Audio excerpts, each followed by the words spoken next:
किया जाए। ओनर को वापस करना है इसलिए owner account credit, capital account यानी ओनर्स अकाउंट, इसलिए हमने उसको कैपिटल को क्रेडिट किया। Then cash deposited in bank, routine transaction, daily वाला transaction, cash deposited in bank यानी बिजनेस ने कैश बॉक्स में से कुछ कैश बैंक में डिपॉजिट की, that means for business cash is going out and bank is receiver, तो हमने रिकॉर्ड किया debit the receiver, bank account debit to cash account credit.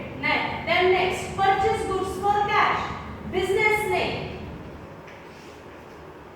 Goods purchase किए पर फॉर कैश, कैश बेसिस हमने goods purchase किए and immediate हमने उसका against payment किया। Two accounts involved are, goods purchase कर रहे हैं तो goods account, but goods account की जगह पे परचेज दिया है तो हम वन अकाउंट इन्वॉल्व लेंगे परचेज, कैश बेसिस पे परचेज किया है तो सेकंड अकाउंट हम लेंगे cash. Purchase is expense for the business क्योंकि इसके अगेंस्ट हमको पेमेंट करना पड़ा, debit all expenses and losses इसलिए purchase account debit, and when we purchase goods cash is going out इसलिए कैश को हमने क्रेडिट किया। Entry of purchase goods will be purchase to cash. यहां तक सबकी एंट्रीज करेक्ट ही होनी चाहिए, ठीक। अब आगे देखते हैं, नेक्स्ट आपको दिया है paid insurance premium ₹1000। Paid insurance premium यानी बिजनेस ने इंश्योरेंस प्रीमियम के लिए पेमेंट किया। तो सबसे पहले इसमें टू अकाउंट्स इन्वॉल्वड आर हम जान लेंगे। टू अकाउंट्स इन्वॉल्वड आर, सबसे पहले पे कर रहे हैं, दैट मींस या तो कैश में पे किया है नहीं तो चेक में पे किया है। चेक में पेमेंट हुआ ऐसा आपको कहीं भी मेंशन नहीं है तो ये पेमेंट कैश में हुआ होगा ऐसा हम अज्यूम करते हैं, and one account involved is cash account. Cash account real account, मुझे इसको डिसीजन देना पड़ेगा रियल अकाउंट का रूल अप्लाई करते हुए। अब ये कैश हमने किस पर्पस के लिए पे किया, for insurance premium, that means second account involved is insurance premium account. क्या है मैं एक्सप्लेन कर रही हूं, ठीक। अब इंश्योरेंस जैसे सैलरी के लिए पे होता है तो one account involved is salary, wages के लिए पे होता है one account involved is wages, insurance premium के लिए पे किया that means one account involved is insurance premium. अब which type of account is insurance premium, which type of account is, हम इंश्योरेंस प्रीमियम के लिए पे कर रहे हैं, that means insurance premium is expense for the business, वो expense है इसीलिए वो नॉमिनल अकाउंट है। और इस इंश्योरेंस प्रीमियम को मुझे नॉमिनल अकाउंट का रूल अप्लाई करना पड़ेगा। उसके पहले व्हाट इज इंश्योरेंस प्रीमियम, इसको अच्छे से समझते हैं। सपोज हमने ये जो गुड्स परचेस की है इसी का एग्जांपल लेते हैं। अब ये गुड्स को अगर कहीं डिस्ट्रॉयड होती है तो इस डिस्ट्रॉयड होने के बाद अगर मुझे लॉस होता है तो उस लॉस को कंपेंसेट करने के लिए हम क्या करते हैं, ये गुड्स को इंश्योर्ड करते हैं। इंश्योर्ड यानी इस गुड्स का इंश्योरेंस निकालते हैं। यानी अगर ये डिस्ट्रॉयड भी होती है तो इंश्योरेंस कंपनी से हमें कुछ ना कुछ इसके अगेंस्ट क्लेम मिल सकता है और हमारा लॉस कम हो सकता है। जैसे अगर मैं व्हीकल भी परचेस करती हूँ तो मेरे व्हीकल का मुझे इंश्योरेंस में निकालना है। अगर एक्सीडेंट होता है तो वो एक्सीडेंट में वो व्हीकल का जो भी डैमेजेस है, जो भी लॉस होगा, वो लॉस को मुझे कंपेंसेट करने के लिए वो व्हीकल का हम इंश्योरेंस निकालते हैं। तो अगर वो एक्सीडेंट में अगर बहुत डैमेज होती है तो हम इंश्योरेंस कंपनी को क्लेम कर सकते हैं और इंश्योरेंस कंपनी हमें इसके अगेंस्ट कुछ ना कुछ अमाउंट दे सकती है, बट सबसे पहले उसका आपने इंश्योरेंस पॉलिसी निकालना चाहिए। अपनी लाइफ के ऊपर भी होता है, अगर एक्सीडेंट में कुछ अनटूवर्ड्स इंसिडेंट होता है तो मेरे लाइफ के ऊपर मैं इंश्योरेंस निकाल सकती हूँ, और अगर कुछ इंसिडेंट होता है तो इसके अगेंस्ट मुझे क्लेम मिल सकता है। तो प्रॉपर्टी के ऊपर भी हम इंश्योरेंस निकाल सकते हैं, गुड्स के ऊपर भी इंश्योरेंस निकाल सकते हैं। हम क्या कर रहे हैं, हमारे गुड्स को इंश्योर्ड कर रहे हैं, अगर डैमेज होता है तो इंश्योरेंस कंपनी हमें इसके अगेंस्ट कुछ ना कुछ क्लेम दे, कुछ ना कुछ पैसा हमें कंपनसेट करे। तो इसीलिए ये गुड्स को कंपनी ने, बिजनेस ने क्या किया, इंश्योर्ड किया। इंश्योर्ड किया, मैंने एग्जांपल लिया कि ये गुड्स सपोज इंश्योर्ड किया, यानी इसके अगेंस्ट हमने इंश्योरेंस कंपनी में इंश्योर किया, यानी इसके अगेंस्ट हमने पॉलिसी निकाली। अब हम जो पॉलिसी इस गुड्स के ऊपर निकालते हैं या कोई भी प्रॉपर्टी के ऊपर निकालते हैं, तो हमें इंश्योरेंस कंपनी को एवरी ईयर एक पार्ट पेमेंट करना पड़ता है, जिसे हम कहते हैं इंश्योरेंस प्रीमियम।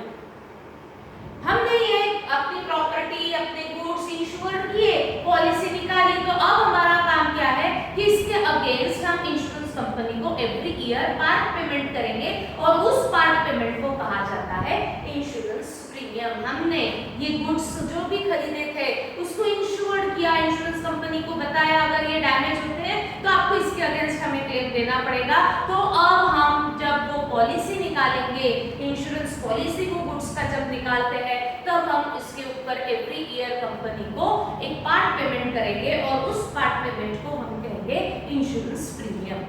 तो यहाँ बिजनेस ने इंश्योरेंस प्रीमियम पे किया। तो बिजनेस के लिए जो अकाउंट्स इन्वॉल्व है, कैश और इंश्योरेंस प्रीमियम पे कर रहे हैं, हम अपने पॉकेट से कंपनी को, इंश्योरेंस कंपनी को ये पार्ट पेमेंट करने वाले हैं, that means it is our expense. तो ये एक्सपेंस नॉमिनल अकाउंट के अंदर क्लासिफाई किया जाएगा क्योंकि वो एक्सपेंस है। अब इंश्योरेंस कंपनी को बिजनेस ने इंश्योरेंस प्रीमियम पे किया, that means for business cash is going out, यानी कैश को किया जाएगा क्रेडिट। इंश्योरेंस प्रीमियम पे हो रहा है, that means it is expense for the business, और इसीलिए इसको किया जाएगा डेबिट, और इसीलिए एंट्री पास होगी insurance premium account debit to cash account credit.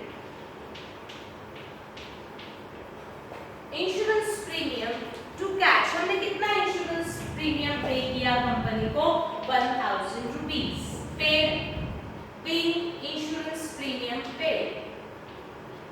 हम एवरी ईयर करते गए, एवरी ईयर इसके ऊपर हम इंश्योरेंस कंपनी को पार्ट पेमेंट करते गए। अब देखो नेक्स्ट ट्रांजैक्शन क्या हुआ, गुड्स डिस्ट्रॉयड बाय फायर।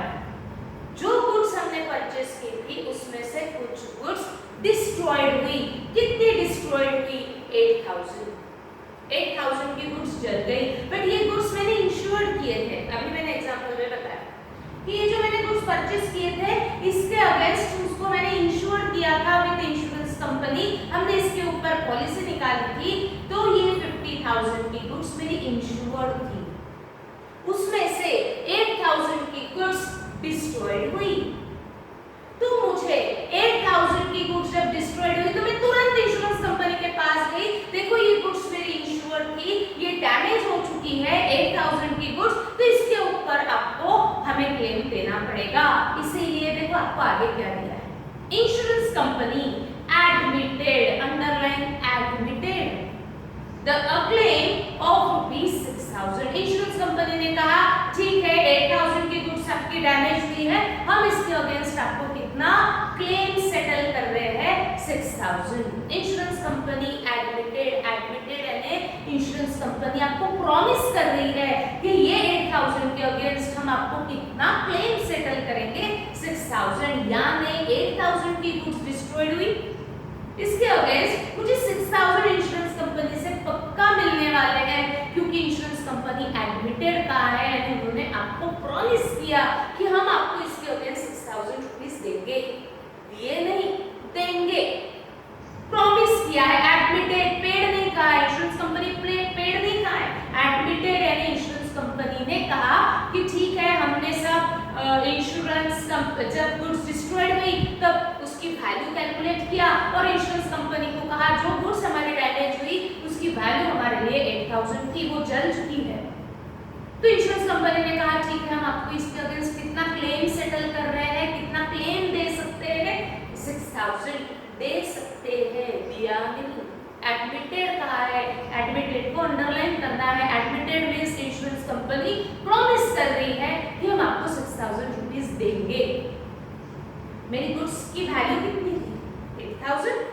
उसमें से इंश्योरेंस कंपनी से मुझे पक्का कितना मिलने वाला है? 6000। 8000 की गुड्स थी, 6000 की गुड्स, 6000 रुपीस मुझे इंश्योरेंस कंपनी से पक्का मिलने वाला है, यानी हमारा लॉस कितना हुआ? 2000। अब ये सारा रिकॉर्डिंग मुझे बुक्स ऑफ अकाउंट में करना पड़ेगा। क्या क्या करना पड़ेगा? 8000 की गुड्स डिस्ट्रॉयड हुई, रिकॉर्ड करो। 6000 रुपीस मुझे इंश्योरेंस कंपनी से मिलने वाले हैं, रिकॉर्ड करो। 8000 की गुड्स के अगेंस्ट 6000 रुपीस मिलने वाले हैं, यानी इस गुड्स पे बिजनेस का लॉस हुआ 2000, उसको भी रिकॉर्ड करो। यानी इस ट्रांजैक्शन में अगर मैं चेक करती हूं तो मुझे 3 अमाउंट दिख रही है। एक 8000 की गुड्स चल गई, उसको रिकॉर्ड करो। 6000 मुझे इंश्योरेंस कंपनी से पक्का मिलने वाला है, रिकॉर्ड करो। 2000 रुपीस मेरा लॉस हुआ, रिकॉर्ड करो। हर एक अमाउंट बिजनेस में रिकॉर्ड की जाती है। ऐसा नहीं है कि 8000 की गुड्स चल गई, 6000 रुपए मिल गए, मिलने वाला है, उसको रिकॉर्ड कर लिया और रह गए। नो, 8000 की गुड्स डिस्ट्रॉयड हुई तो पहले रिकॉर्ड करो आपके बुक्स ऑफ अकाउंट्स में कितनी वैल्यू की गुड्स डिस्ट्रॉयड हुई। 8000 की, उसको तो मुझे रिकॉर्ड करना ही है। फिर ये 8000 के अगेंस्ट ये 8000 गुड्स इंश्योर्ड थी, तो आपको ये 8000 के अगेंस्ट इंश्योरेंस कंपनी से 6000 रुपीस मिलने वाले हैं। तो ये मिलने वाला जो है वो भी मुझे रिकॉर्ड करना पड़ेगा कि इंश्योरेंस कंपनी से मुझे मिलने वाले हैं 6000, रिकॉर्ड किया जाएगा। एंड 8000 की गुड्स थी, 6000 रुपीस मिलने वाले हैं, यानी बिजनेस का लॉस हुआ 2000, यानी ये तीनों अमाउंट मुझे बुक्स ऑफ अकाउंट्स में रिकॉर्ड करनी पड़ेगी और ऐसे एडजस्ट करनी पड़ेगी ताकि डेबिट और क्रेडिट इक्वल हो। मुझे डुअल एस्पेक्ट कंसेप्ट भी यहाँ फुलफिल करना ही है। जितने अमाउंट का मैं डेबिट देती हूँ उतनी अमाउंट का मेरा क्रेडिट होना चाहिए। अब ये तीनों अमाउंट मुझे इस तरीके से एडजस्ट करनी है कि मुझे डुअल एस्पेक्ट कंसेप्ट भी फुलफिल करना है। बट ये 3 अकाउंट इस जर्नल एंट्री में रहने वाले हैं। गुड्स डिस्ट्रॉयड 8000, इंश्योरेंस क्लेम मिलेगा इंश्योरेंस कंपनी से 6000 एंड लॉस 2000, यानी इस ट्रांजैक्शन में मुझे 3 अकाउंट दिख रहे हैं। तो मुझे इन तीनों अकाउंट को मेरे जर्नल में रिकॉर्ड करना पड़ेगा। ऐसा रिकॉर्ड करूंगी कि डेबिट क्रेडिट की टोटल सेम ही होनी चाहिए। भले मैं 3 अकाउंट शो करूंगी पर डेबिट क्रेडिट का टोटल कैसा होना चाहिए? सेम होना चाहिए। अब करते हैं इसको रिकॉर्ड। सब रेडी है? अब सबसे पहले goods destroyed bye 5। Goods destroyed हुई है, यानी 1 account involved is goods account. ये सबको पता है। गुड्स डिस्ट्रॉयड हुई तो पहला अकाउंट इन्वॉल्व मेरे दिमाग में आ रहा है goods, but books of accounts में गुड्स नाम का अकाउंट तो बनता ही नहीं, ये आपको भी मालूम है। गुड्स की जगह पे हमें क्या रिकॉर्ड करना है? परचेस नहीं तो सेल। बट क्या वो सेल है क्या? 2 मिनट सोचो, क्या वो सेल है क्या? नहीं, ये सेल नहीं है, तो मैं सेल अकाउंट मेंटेन नहीं कर सकती। फिर मेरे पास ऑप्शन क्या है? परचेस, यही ऑप्शन है, यानी मुझे अकाउंट इन्वॉल्व में परचेस रिकॉर्ड करना पड़ेगा। और ये परचेस को मुझे या तो डेबिट नहीं तो क्रेडिट करना है। ध्यान से रखना, अगर मैं परचेस को डेबिट करती हूँ तो मैं इसका क्या इफेक्ट शो करूंगी, और अगर मैं क्रेडिट करती हूँ तो मैं इसका क्या इफेक्ट शो करूंगी, ये आपको डिसाइड करके डिसीजन लेना पड़ता है। आपको जो अच्छा लगता है वो डेबिट क्रेडिट नहीं होगा। रूल के अनुसार फॉलो करते हुए, डिसीजन को लेते हुए, लॉजिक लगा के आपको डेबिट क्रेडिट का डिसीजन लेना पड़ता है। अब मैं ये सोचती हूँ गुड्स डिस्ट्रॉयड हुई है ना, यानी अब ये मेरे पास गुड्स है कि नहीं है? गुड्स जल गई यानी अब वो मेरे पास नहीं है। नहीं है यानी मुझे गुड्स का बैलेंस कम करना पड़ेगा। जो मैंने परचेस किए थे 50,000 के गुड्स, इसमें से मेरी कितने वैल्यू के गुड्स डिस्ट्रॉयड हुई? 8,000 की, यानी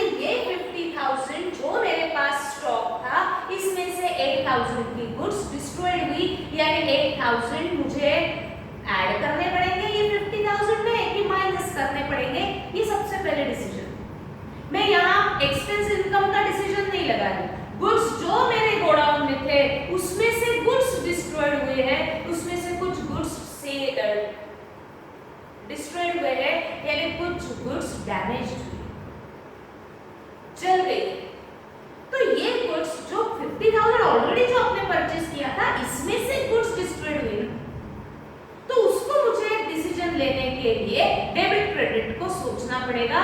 जब गुड्स मेरे गोडाउन में आई थी तो मैंने परचेस को डेबिट किया था, बराबर, क्योंकि वो मेरा परचेस था।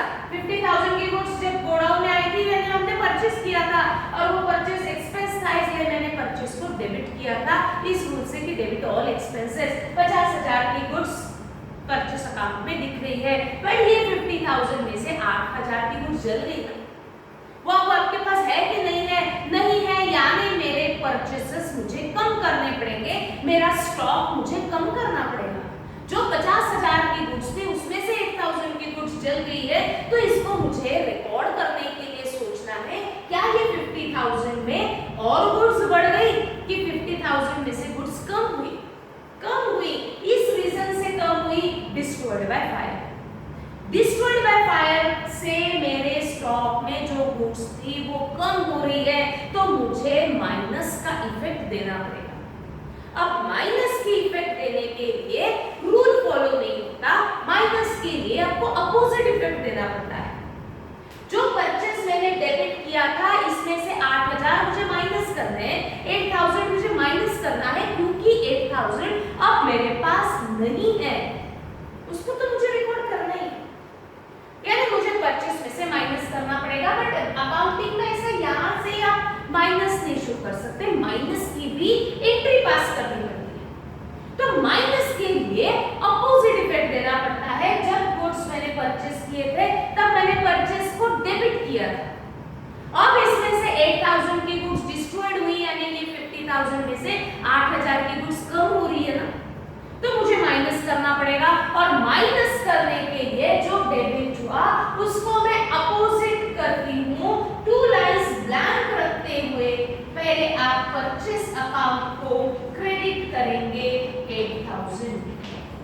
मैंने 2 लाइंस ब्लैंक रखने के लिए कहा, परचेस अकाउंट को क्रेडिट करेंगे 8,000। एक बार वापस, गुड्स डिस्ट्रॉयड हुई, यानी इस ट्रांजैक्शन में one account involve, goods account. But goods account books of account में मेंटेन नहीं होता, गुड्स की जगह पे परचेस नहीं तो सेल। बट ये डिस्ट्रॉयड हो रही है, यानी ये सेल नहीं है, यानी मेरे पास ऑप्शन है परचेस। अब इस परचेस को मैं या तो डेबिट करूंगी नहीं तो क्रेडिट करूंगी। बट डेबिट क्रेडिट करने के लिए मैं सोचते हुए करूंगी, लॉजिक लगा के रिकॉर्ड करूंगी। गुड्स डिस्ट्रॉयड हुई है, यानी मेरे पास से गुड्स कम हो रही है, यानी मुझे जो ये परचेस मेरे पास ऑप्शन है इसको डेबिट क्रेडिट करने के लिए मैं सोचूंगी कि ये गुड्स कम हो रही है, यानी मुझे परचेस में से माइनस करना है। परचेस में से माइनस करने के लिए मुझे अपोजिट इफेक्ट देना पड़ता है। तो मैंने देखा थर्ड एंट्री में जब परचेस किया था तब मैंने डेबिट किया था, अब इसमें से मुझे माइनस करना है, इसलिए मैंने क्या किया, क्रेडिट कर दिया। अब मैंने क्रेडिट तो कर लिया, मुझे डेबिट सोचना है। बट अगर मैं क्रेडिट 8,000 करती हूँ तो डेबिट भी मेरा कितना होना चाहिए, 8,000 भी होना चाहिए। भले आप ऊपर कितने भी अकाउंट्स मेंटेन करो, बट उसका टोटल कितना होना चाहिए, 8,000 भी होना चाहिए। कौन सा कंसेप्ट फुलफिल हो रहा है, ड्यूअल एस्पेक्ट कंसेप्ट। ठीक, तैयार है सब? अब 8,000 की गुड्स तो जल गई, मैंने परचेसेस को कम करके रखा कि 8,000 से मेरे परचेसेस कम हो गए, कर दिया माइनस। अब ये 8,000 के अगेंस्ट हमें इंश्योरेंस कंपनी से क्लेम मिलने वाला है। क्लेम मैंने क्या, इंश्योरेंस कंपनी आपको 8,000 के अगेंस्ट 6,000 रुपीस देने के लिए रेडी है। यूं ही नहीं देगी, पहले हमने वो गुड्स इंश्योर्ड की थी, हमने इंश्योरेंस प्रीमियम भी इसके ऊपर पे किया था। ये गुड्स मेरी इंश्योर्ड थी, तो जब अगर ये डैमेज होती है तो मैं इंश्योरेंस कंपनी के ऊपर क्लेम कर सकती हूँ कि मेरी गुड्स डैमेज हुई है, आपको मुझे इसके अगेंस्ट पेमेंट करना पड़ेगा, क्योंकि हमने ये गुड्स को आपके कंपनी में इंश्योर्ड किया है। तो इंश्योरेंस कंपनी इसके अगेंस्ट आपको सेटलमेंट करती है, यानी कुछ ना कुछ क्लेम देती है, कुछ ना कुछ पैसा देती है। बट क्या इंश्योरेंस कंपनी ने पे किया या एडमिटेड कहा है? एडमिटेड यानी इस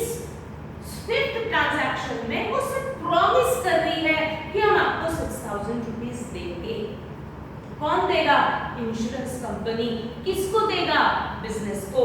तो बिजनेस ये 6000 रुपीस इंश्योरेंस कंपनी से मिलने वाले हैं, ये रिकॉर्ड करेगा। कैसे रिकॉर्ड करेगा? इस बिजनेस को इंश्योरेंस कंपनी से 6000 रुपीस मिलने वाले हैं इन फ्यूचर, एडमिटेड यानी मिलने वाले हैं इन फ्यूचर। अब इसको मुझे रूल में डालना पड़ेगा।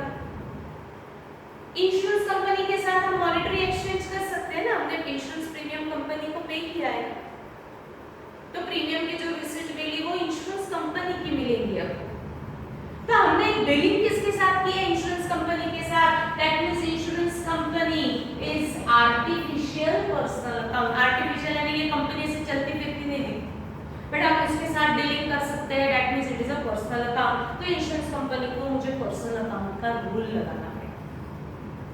देखो second rule of personal account क्या कहता है? Second rule of personal account, debit from whom money is receivable and credit to whom money is payable। वापस एक बार, पर्सनल अकाउंट का सेकंड रूल क्या होता है? Debit from whom money is receivable and credit to whom money is payable। Insurance company paid claim या admitted यानी business को future में इंश्योरेंस कंपनी से ये क्लेम रिसीवेबल है कि पेएबल? रिसीवेबल। इंश्योरेंस कंपनी ने कहा हम आपको देंगे यानी हमें मिलने वाला है ना क्लेम। इंश्योरेंस कंपनी से हमें क्लेम रिसीवेबल है and the rule says debit from whom money is receivable। Insurance company से 6000 अमाउंट लेना है, ये हमें बुक्स ऑफ अकाउंट में रिकॉर्ड करना पड़ता है, हर एक अमाउंट रिकॉर्ड की जाए। तो बिजनेस ये रिकॉर्ड करेगा कि इंश्योरेंस कंपनी से हमें claim is receivable and rule says debit from whom money is receivable। जिससे भी आपको पैसा लेना है उसका अकाउंट आपको डेबिट करना पड़ेगा। इंश्योरेंस कंपनी से मुझे क्लेम रिसीवेबल है तो हम डेबिट करेंगे इंश्योरेंस कंपनी अकाउंट डेबिट 6000। कितना क्लेम मिलने वाला है? 6000, तो अमाउंट भी आएगी 6000। पर अकाउंटिंग में ऐसा नहीं चलता। अगर मैंने 8000 से क्रेडिट दिया तो मुझे 8000 से ही डेबिट देना पड़ेगा। कौन सा रूल कहता है? Dual aspect concept. तो 8000 में से मैंने डेबिट 6000 दिया है, डिफरेंस कितना है? 2000। ये क्या है 2000? 8000 की गुड्स मेरी डिस्ट्रॉयड हुई, इसमें से मुझे 6000 पक्का मिलने वाले हैं, यानी मुझे कितना नहीं मिलने वाला है? 2000, जो कभी भी नहीं मिलने वाला है। यानी बिजनेस का वो गुड्स पे जो डिस्ट्रॉयड हुई उसके ऊपर लॉस कितना हुआ? 2000। वो 2000 लॉस है and rule says debit all expenses and losses. वो लॉस होने के कारण उस लॉस को डेबिट किया जाएगा।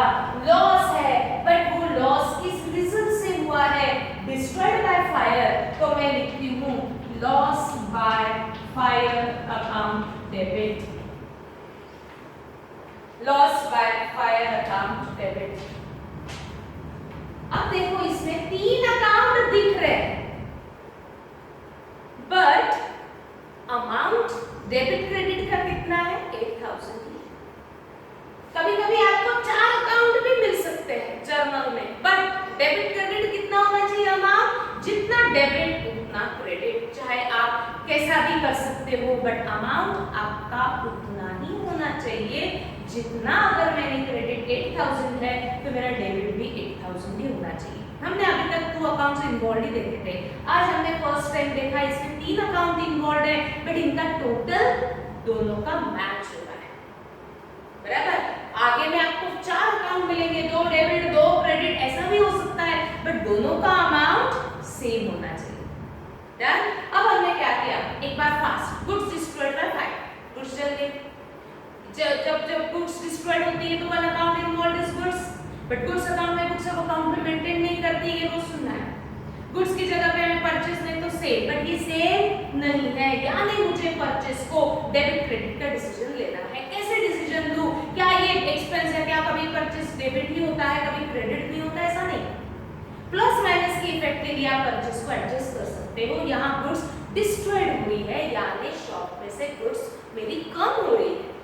तो मैंने जो गुड्स परचेस किए थे वो कम हुए और कम का इफेक्ट, माइनस का इफेक्ट मुझे परचेस को देना पड़ेगा। तो मैंने देखा परचेस जब किए थे तब मैंने डेबिट किए थे, इसमें से मुझे माइनस करना है, इसलिए मैंने क्या किया, परचेस को अपोजिट इफेक्ट यानी क्रेडिट कर दिया। और ये 8000 की गुड्स डिस्ट्रॉयड हुई, परचेस मैंने कम करके रखे, बट ये 8000 की गुड्स मेरी इंश्योर्ड थी। इंश्योर्ड यानी मैंने इंश्योरेंस कंपनी के साथ इसको गुड्स इंश्योर करवाई थी, यानी इसका पॉलिसी निकाला।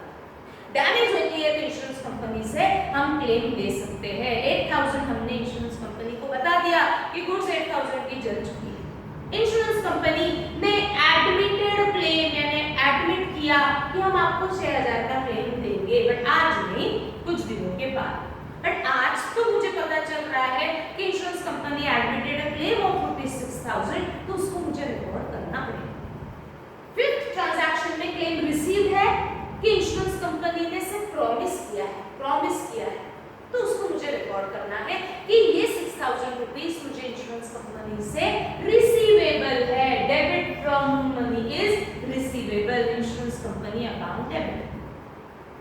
8000 की गुड्स थी, उसमें से 6000 रुपीस मुझे पक्का मिलने वाला है, यानी मेरा लॉस हुआ 2000 का, वो लॉस भी मुझे रिकॉर्ड करना ही पड़ता है।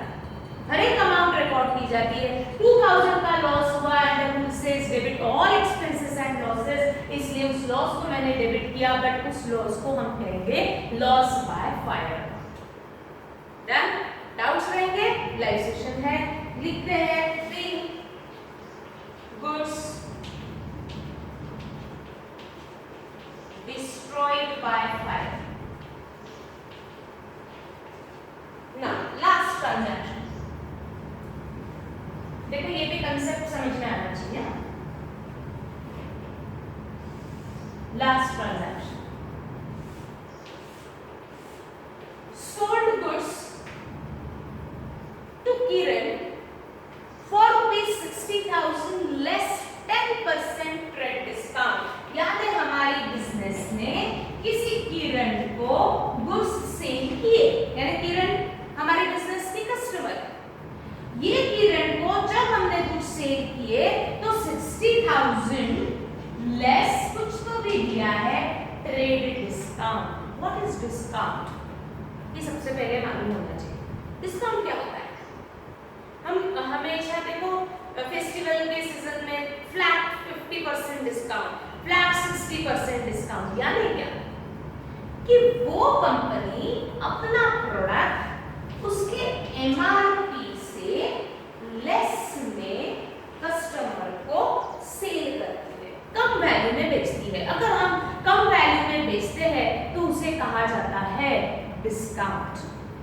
एमआरपी से जब प्रोडक्ट कम वैल्यू में बेचा जाता है तो उसको हम डिस्काउंट कहते हैं। What is MRP? Maximum retail price. Maximum retail price यानी आप जो एमआरपी लिखी है वहां तक वो प्रोडक्ट को बेच सकते हो, उसके ऊपर आप उसको सेल नहीं कर सकते। That is maximum retail price. तो हम एमआरपी जो वो प्रोडक्ट पे मेंशन है उसकी अगर कम वैल्यू में अगर हम गुड्स बेचते हैं तो उसे कहा जाता है डिस्काउंट। बराबर है? तो अब व्हाट इज ट्रेड डिस्काउंट? ये ट्रेड डिस्काउंट सेलर देता है बायर को, यानी सेलर ने दिया बायर को कि ये आपको इतना गुड्स परचेस कर रहे हो ना, आपको ऊपर 10% का डिस्काउंट। पर ये डिस्काउंट कब दिया जाता है? जब बायर यानी परचेसर लार्ज क्वांटिटी में गुड्स परचेस करता है। लार्ज क्वांटिटी में गुड्स अगर परचेस करता है तब जब हम उसको डिस्काउंट देते हैं, दैट इज ट्रेड डिस्काउंट। बराबर? एक बार जो मैंने कहा डिस्काउंट यानी क्या? जो प्रोडक्ट की प्राइस है उसके कम वैल्यू में अगर आपने बेचा तो वो डिस्काउंट। अब दो टाइप के डिस्काउंट होते हैं, एक ट्रेड डिस्काउंट एंड एक cash discount. Trade discount seller देगा बायर को, कब देगा? जब बायर लार्ज क्वांटिटी में गुड्स परचेस करेगा तब जो उसको डिस्काउंट हम देते हैं उसको कहा जाता है ट्रेड डिस्काउंट। कैश डिस्काउंट यानी अगर आपको इमीडिएट आप कैश पे करते हो या आप जब डिस्काउंट दिया जाता है उसको कहा जाता है कैश डिस्काउंट। एक बार जो मैंने अभी कहा, डिस्काउंट दो टाइप के होते हैं, trade discount and cash discount. Trade discount कब दिया जाता है? जब बायर लार्ज क्वांटिटी में गुड्स खरीद रहा हो, तब उसको जो डिस्काउंट दिया जाता है that is trade discount. Cash discount early payment के कारण जो डिस्काउंट दिया जाता है, आप दे रहे हो ना तुरंत पैसा, आप जल्दी पेमेंट कर रहे हो ना, तो आपको डिस्काउंट मिलेगा, दैट इज कैश डिस्काउंट। इन दोनों में क्या डिफरेंस है? ट्रेड डिस्काउंट गुड्स अगर लार्ज क्वांटिटी में खरीदा तो जो सेलर डिस्काउंट देगा that is trade discount. Cash discount payment early कर रहे हो तो आपको डिस्काउंट जो देंगे that is cash discount. Trade discount and cash discount में बेसिक डिफरेंसेस, ट्रेड डिस्काउंट ये इनवॉइस बनने के पहले दिया जाता है। इनवॉइस यानी क्या? बिल। बिल बनने के पहले दिया जाता है। गुड्स लार्ज क्वांटिटी में खरीद रहे हैं ना, तो 60,000 की गुड्स है ना, तो इसके ऊपर 6,000 का डिस्काउंट, तो आपको ये गुड्स का इनवॉइस कितने में बनेगा? 54,000 में। तो डायरेक्ट हमने गुड्स कितने में बेच दी? 54,000। तो ट्रेड डिस्काउंट इनवॉइस बनने के पहले दिया जाता है एंड कैश डिस्काउंट इनवॉइस बनने के बाद दिया जाता है। कब? जब कैश डिस्काउंट आएगा तब हम इसको और क्लियर करेंगे। एक बार डिस्काउंट का concept, what is discount? MRP से अगर आपने कम वैल्यू में गुड्स बेची है तो उसे हम डिस्काउंट कहते हैं, बराबर। अब ये डिस्काउंट कौन देगा? सेलर देगा। किसको? बायर को देगा। वो दो टाइप के डिस्काउंट बायर को दे सकता है, trade discount and cash discount. वो ट्रेड डिस्काउंट कब देगा? जब बायर लार्ज क्वांटिटी में गुड्स खरीद के लेके जा रहा है तो उसको डिस्काउंट जो देते हैं that is trade discount. Cash discount हम कब देंगे? जब वो अर्ली पेमेंट करेगा तब उसको जो डिस्काउंट दिया जाएगा दैट इज कैश डिस्काउंट। तुरंत पेमेंट कर रहे हो तो थोड़ा बहुत आपको हम कम कर देंगे, दैट इज कैश डिस्काउंट। तो ये डिस्काउंट कब कब दिया जाता है? ट्रेड डिस्काउंट इनवॉइस बनने के पहले दिया जाता है। वो इनवॉइस बनने के पहले ही दे रहे ना, तो उसको बुक्स ऑफ अकाउंट में रिकॉर्ड मत करो। इसका कंसेप्ट मैं और डिटेल में एक्सप्लेन करने वाली हूं। ट्रेड डिस्काउंट इनवॉइस बनने के पहले दिया जाता है, कैश डिस्काउंट इनवॉइस बनने के बाद दिया जाता है। ट्रेड डिस्काउंट इनवॉइस बनने के पहले दिया जाता है तो उसको बुक्स ऑफ अकाउंट में रिकॉर्ड नहीं करना है क्योंकि वो बिल बनने के पहले ही दिया है। इनवॉइस बनने के बाद जो डिस्काउंट दिया जा रहा है कैश डिस्काउंट, इसको बुक्स ऑफ अकाउंट में रिकॉर्ड करो क्योंकि ये बिल बनने के बाद आप डिस्काउंट दे रहे हैं, उसको मुझे बुक्स ऑफ अकाउंट में रिकॉर्ड करना ही पड़ेगा। अब इस ट्रांजैक्शन में कौन सा डिस्काउंट है? Sold goods to Kiran 60,000 less 10%, कौन सा डिस्काउंट? Trade discount. अब ये ट्रेड डिस्काउंट क्यों दिया, इसके पीछे रीजन क्या होगा? ये आपको पता चला कि किरण ने लार्ज क्वांटिटी में गुड्स हमसे खरीदी है, तो हमने किरण को कहा आप लार्ज क्वांटिटी में गुड्स खरीद रहे हैं ना, तो आपको हम 10% का डिस्काउंट देंगे। तो जब किरण को हमने गुड्स सेल किया तब हमने 60,000 की गुड्स पे उसको कितना परसेंट का डिस्काउंट दिया? 10% का। तो 60,000 का मुझे 10% कैलकुलेट करना पड़ेगा, इंटू 10/100% है तो ये कितना आएगा? 6,000, यानी 60,000 गुड्स पे हमने उसको डिस्काउंट कितना दिया? 6,000 दिया, यानी हमने इनवॉइस डायरेक्टली कितने का बनाया? 54,000। इनवॉइस यानी क्या? बिल। बिल कितने का बनाया? 54,000 का। जब बिल ही मेरा 54,000 का है तो मैं एंट्री भी डायरेक्टली करूंगी 54,000। Trade discount books of account में ना डेबिट करने की जरूरत है ना क्रेडिट करने की जरूरत है क्योंकि ये इनवॉइस बनने के पहले ही आपने सेटल कर दिया है, पहले ही आपने दे दिया है। जब इनवॉइस आपका 54,000 का बना है तो अकाउंटेंट भी इनवॉइस देख के बिल देख के एंट्री करता है। अगर इनवॉइस 54,000 का है तो मैं जर्नल एंट्री में अमाउंट भी कितनी की रिकॉर्ड करूंगी? 54,000 की। और इसीलिए यहाँ सेल की एंट्री हम 60,000 से नहीं करेंगे, हम 54,000 से डायरेक्टली रिकॉर्ड करेंगे। अब किरण को हमने गुड्स सेल की, that is one accounting called as sales account, क्योंकि गुड्स सेल की है, गुड्स की जगह पे परचेस ने तो सेल लेना है, यहाँ से किरण दिया हुआ है, दैट मींस वो सेल क्रेडिट सेल है, इसीलिए Kiran account. Trade discount, cash credit दोनों सेल पे, दोनों परचेस पे दिया जा सकता है। तो किरण ने हमसे लार्ज क्वांटिटी में गुड्स परचेस की तो उसको हमने डिस्काउंट दिया, बराबर। अब सेल इज अवर इनकम, बराबर है, इसलिए वो नॉमिनल अकाउंट है। And rule says credit all income, sale हमेशा क्रेडिट ही होगा सेल के ट्रांजैक्शन, बट उसमें से अगर माइनस प्लस करना है तो वो हम अलग तरीका होता है, ठीक। सेल के ट्रांजैक्शन में सेल इज अवर इनकम, इसके वजह से आपको पैसा मिलेगा ही मिलेगा, आज नहीं तो फ्यूचर में मिलेगा। किरण पर्सनल है, हमने गुड्स किरण को बेची है, that is Kiran is receiver of goods, debit the receiver, यानी हम एंट्री पास करेंगे किरण अकाउंट डेबिट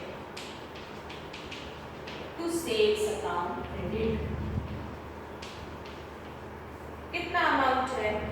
60,000 अमाउंट है, बट हमने इसके ऊपर 10% का डिस्काउंट दिया है। इनवॉइस बनने के पहले ही हमने उसको कहा हम आपको 6,000 का डिस्काउंट दे रहे हैं, और डायरेक्टली हमने बिल कितने का बनाया?